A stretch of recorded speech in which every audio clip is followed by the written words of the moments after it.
In the last two videos, parts 1 and 2 of this temperature humidity sensor series, we covered the block diagram and major schematic sections of this board. Make sure to check them out here. In this video, we will finish the schematic and we'll start the layout design of this board. And before that, I want to give a quick shout out to today's sponsor, PCBWay. If you're looking to turn your electronics projects into reality, PCBWay is the place to be. They offer top-notch manufacturing services, fast turnaround times, and excellent customer support. So whether you're a hobbyist or a professional, PCBWay has got you covered. Check them out today and turn your ideas into reality.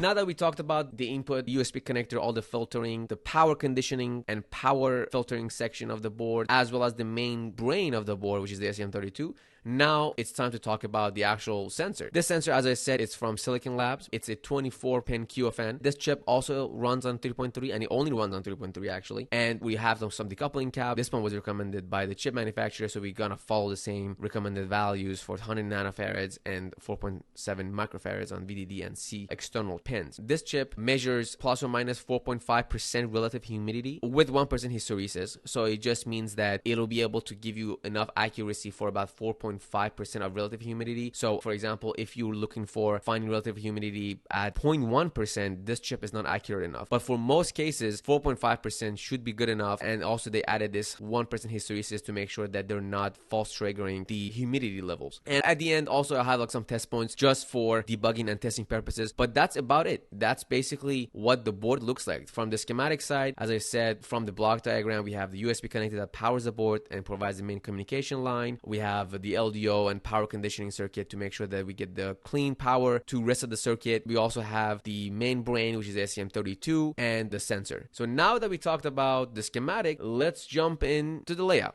Alright, so here we are at the layout, and as you can see, this one is about 1 square inches. So it's a pretty small board that packs a lot of things in it. So here on the left, we have the USB connector. It's a 4-pin connector, power, ground, as well as the differential data. The differential data, as you saw on the schematic, we have it connected directly to a 2 decoupling cap to ensure that there won't be any noise on the data line that gets coupled to the board. So these 2 small capacitances basically filter out those noise. Make sure that these values are not too large. As you saw, I chose about 10 to 12 picofarads. It shouldn't be too large because if you have too much capacitance on this data line, then it's going to slow down the speed of transmission, the speed of communication. And then here I also have this TVS diode, as we discussed, the EST diode. And from here on out, I drew this line as completely differential. So these traces, differential positive, differential negative, they are all differentially routed. As you can see, it goes from top layer and then to one of the mid layers, driven differentially right next to each other until it goes up again to the top layer, right into the chip. Again, there is no compensation that's happening across the line because the chip itself take care of all the impedance matching and compensation inside. And one thing that's worth mentioning is that differential traces by nature is a pair of traces that we want to see crosstalk on. So basically what's happening is crosstalk is normally not an ideal case. We do not want to see crosstalk on our traces, but when it comes to differential routing, crosstalk is something that we really do rely on. What it is the positive trace and the negative trace are exactly getting the same signal but just flipped. So any noise that shows up on one line will show up on the other line, but in the reverse polarity, which they're gonna cancel each other out.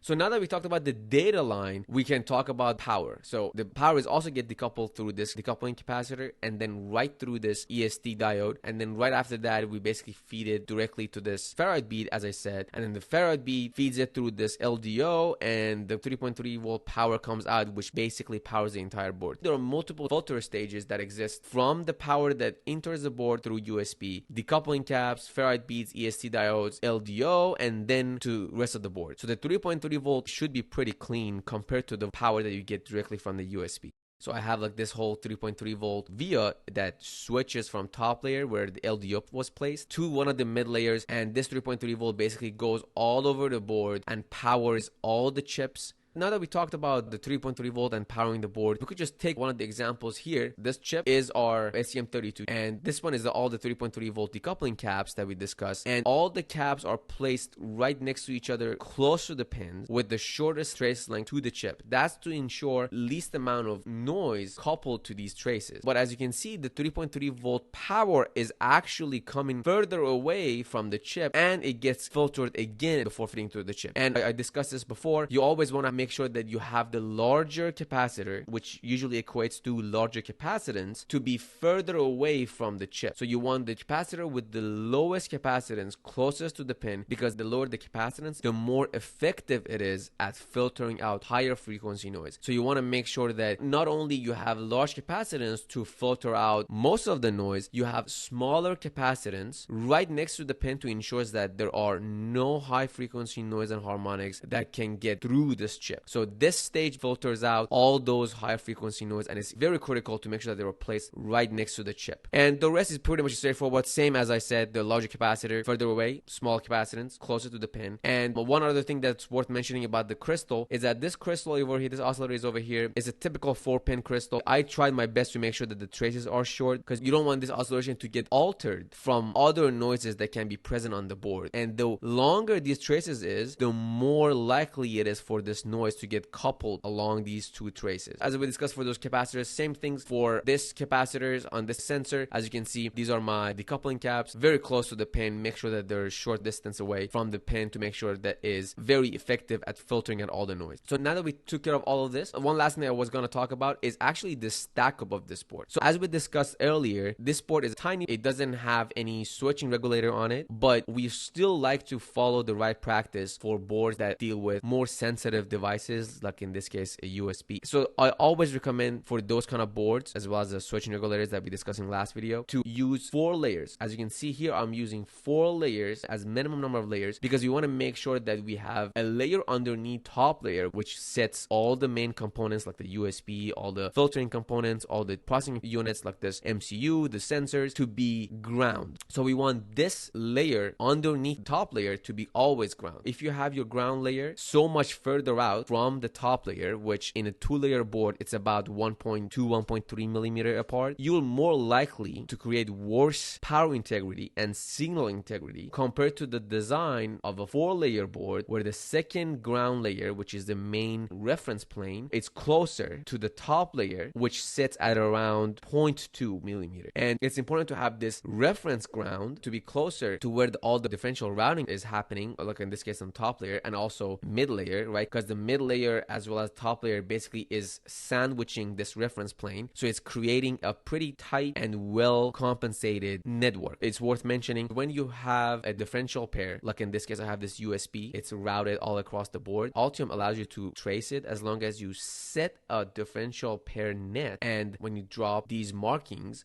on the trace, it basically indicates to Altium that, hey, I have a differential pair, help me route it. And in order to be able to route this, you need to create a class of differential pair, and you have to specify what impedance you want the differential pair to be routed based on the Stackup. So that's why it's important to have a very well thought Stackup when it comes to higher frequency boards or switching regulators, but high frequency gigahertz range communication boards, where the smallest variation in the length of the trace or the shape of the trace can impact the overall impedance perceived by the receiver. So yeah, so that's what this board offers. We've journeyed from the block diagram to the schematic and layout of this incredible IoT device in this series of videos. If you enjoyed this deep dive electronics design, give it a thumbs up. Don't forget to subscribe and hit that notification bell for more tech adventures. Until next time, happy tinkering.